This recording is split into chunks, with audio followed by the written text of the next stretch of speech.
congratulations on Ride. I thought this movie was wonderful. I can't wait for everyone else to see it. Thank you. You and me both, man. I appreciate you. I know it's already making, it won that award in Dallas, and yeah, it's and rightfully so. It's a rodeo movie, but I think, it's got a lot of universal themes. And in addition to co-write, yeah, I was gonna actually, that was gonna be my first question. I understand you co-wrote this with Josh, and I was curious. It's probably online somewhere, but is this sort of like your story to tell that Josh helped you write, or vice versa? Or is it a little bit of both? Or if you could talk a little bit It's, about that. I mean, it's definitely a little bit of both, but the interesting thing about it is the very, very origin of this movie started with him sending me a voice note actually about kind of this I think he called it, Breaking Bad in Texas. So that kind of started with him. And then once it became Rodeo, once Rodeo was brought into the picture, I very much was like, I know that world and I have something to say about that. And then it definitely started to lend itself, a bit more to my voice, and he graciously, particularly when it kind of came to me directing the film, you can have two writers, but a movie needs one director, needs one voice on set. And one of the most cowboy things he ever did was step back and say, Jake, you're the leader, and so I so appreciate that from him. Very cool. Well, yeah, I mean, yeah, but yeah, it sounds like it was still very collaborative, so Oh yeah. that's great.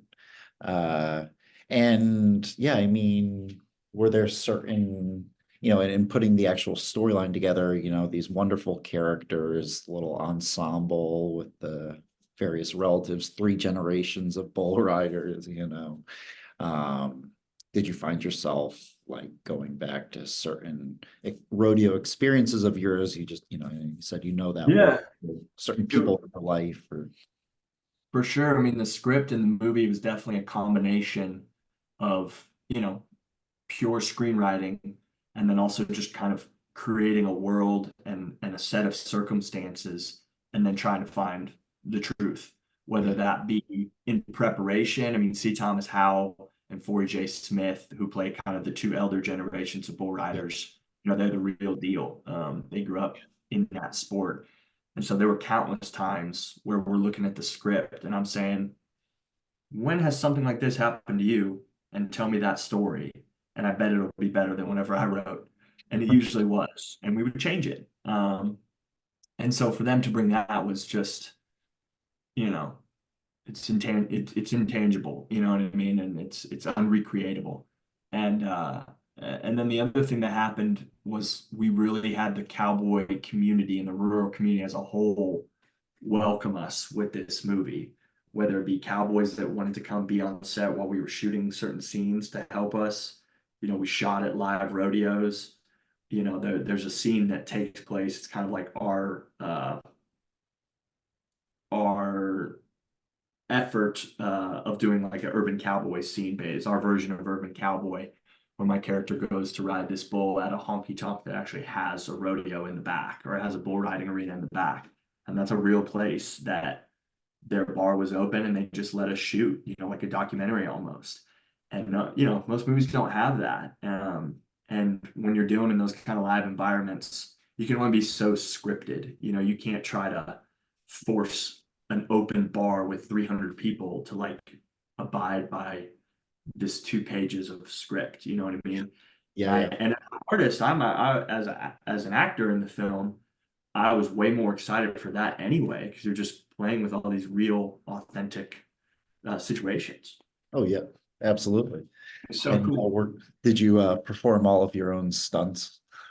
I did a lot of the cowboying and a lot of the bull riding, but in the mega bull riding scenes, at the kind of hero rodeo that my character Yeah. enters, I had a stunt rider. His name was Reed Arnold, and he was the real deal. And he quickly showed me that no matter how much training I'd done in the last couple of years, this was in his blood, and this is something he's done since he was a baby. So for me to think like yeah, I'll train really hard for 2 years and I'll be as good as you and I'll do my own stunts. That's just not a reality. And that would be a disservice to the whole story. That would be my ego getting in the way. And so I happily let him do a lot of the bull riding in those big rodeo scenes. And he's such a bad, I don't know if we can curse on here, but he's such a badass. Like he actually competed in the rodeo that we were shooting at. So he would go ride his bull, come over, put my Peter wardrobe on, ride our bull, go hang out for 20 minutes, then go ride the rodeo bull, then come back and ride our bull. And he won the rodeo. He won the real rodeo Oh my God. uh, while doing our movie. This is so cool. He really put me in my place. I was like, That's wow, wild. you're a man. And a few years earlier, you did that, another, very impactful movie, No Man's Land, where you play, even, I was curious if doing a movie like that, wearing the cowboy hat, there's sort of the forgiveness elements, sort of course, wildly different storylines and all that. But I was curious, doing that movie and doing this movie, or I didn't know how the timing sort of worked out, but if you felt that doing a movie like that maybe sort of Dude, found certain yeah, parallels or anything like that. I think there's definitely things at a DNA level, at a microscopic level that are similar. I'm very interested in studying archetypes and trying to break them down, Um, in this movie we have the former bull rider who's kind of lost his way, and the female sheriff, and a guy who's just gotten out of prison and trying to get his life together. These archetypal type roles, but I'm really trying to investigate the raw realities behind them, particularly in modern day. I really enjoy the modern day Western space, and again, both those films have that quality Yeah. behind it. I do find it interesting. I've been curious. No one's put this together yet, but my character at the end of No Man's Land goes to prison. And at the beginning of Ride, my character gets out of prison. So I like to say that my character went to prison, became an addict, and then got released and got into bull riding. On Well, you didn't some, let me finish. I was going otherworldly, to say that. No, I'm just kidding.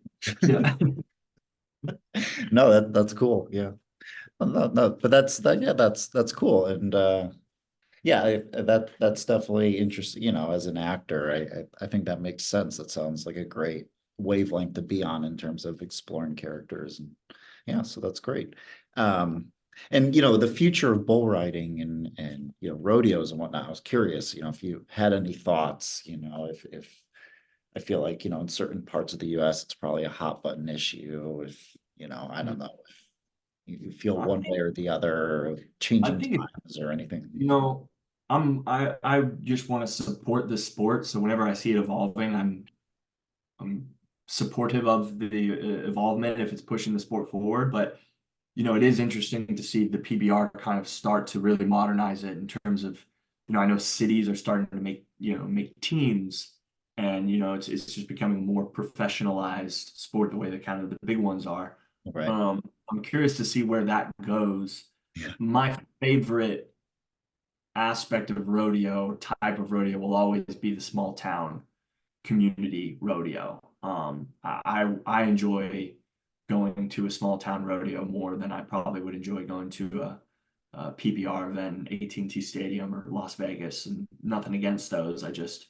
For me and what this movie is about, it's about that amateur rodeo where it's the PBR for 5,000 people that all live in this tiny town. It's kind of the Friday night lights of rodeo.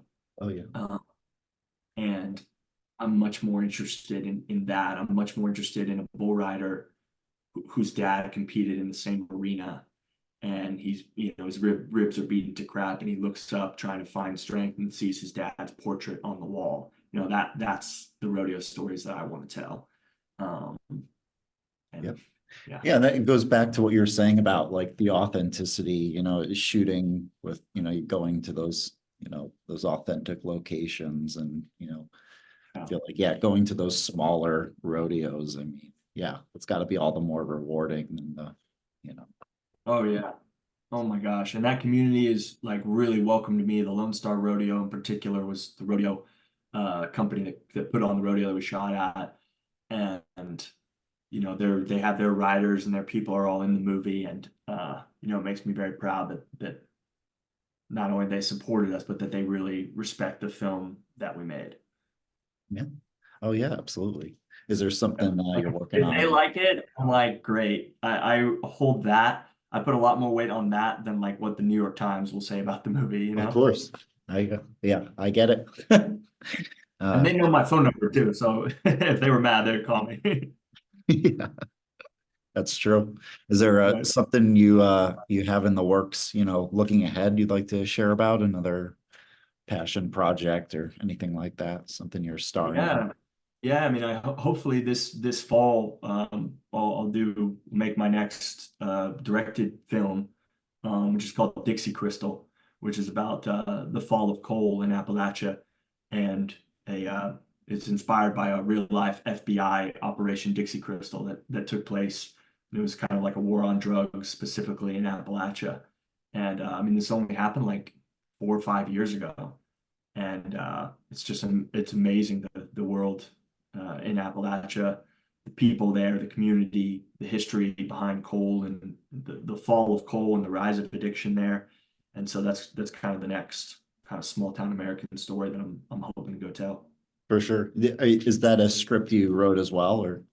Yeah, so I wrote the script, and then it'll be starring myself and Rob Morgan. We're gonna play kind of partner cops in this film, and got some other things brewing for it. But Nice. yeah, we're super excited and hope to be going to Appalachia in the fall.